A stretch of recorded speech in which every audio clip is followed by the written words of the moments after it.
I called my dad after biology, and he didn't answer his phone, and then all of a sudden his cell phone called me right back. It was my dad's friend and my grandmother. I was in the middle of campus. I was walking back to my dorm, and I just froze. There were people going to class, there were people in the hallway, and I was sitting on my floor trying to understand what had just happened in my life. Laura was away at school at Florida State. It was Valentine's Day, and she was told that her dad had passed away. My sister and my dad were very close. She left living with my mom and lived with my dad for the last 3 years of his life. Her dad was one of her best friends, and they talked about everything. They talked about religion, they talked about school, they talked about boys, talked about family. I think they were almost like each other's lifeline.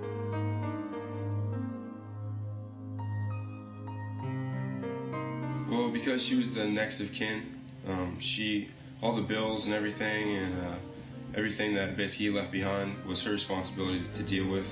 Laura had to take care of her dad's house. She had to take care of her dad's car, the dogs, everything in her dad's house. She had to help her brother. Then all of a sudden it was like you're in this grieving process, but you have all these responsibilities now. There's people that are owed money, there's stuff to get rid of in a house.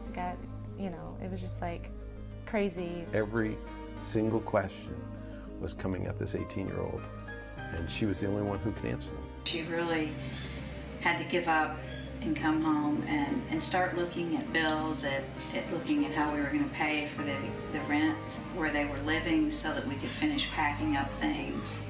She was dealing with personal belongings, just all sorts of things, and she did it all on her own. She really did.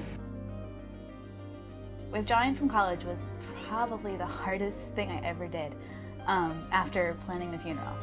Okay. Yeah, I can put you in on Wednesday morning. She started working very quickly. I was concerned that she needed a little bit more time, but she had a job offer and she took that right away.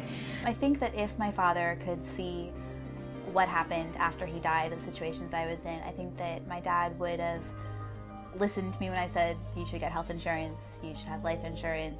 I think he would have made sure he had more things in order so that when this happened, I would have been able to be sad and kind of deal with that for a longer period of time than I was able to.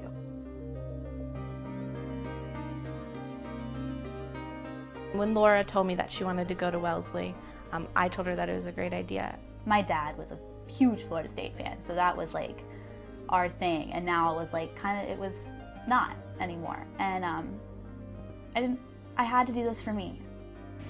When I walked on that campus with Laura, I could just see the excitement in her eyes, and it was comforting in that I knew that she had found a match for herself, but I didn't see that dream coming true financially. I didn't have money for the school. I didn't have it. My sister basically took out some loans, and she applied for basically every scholarship that there was open to her.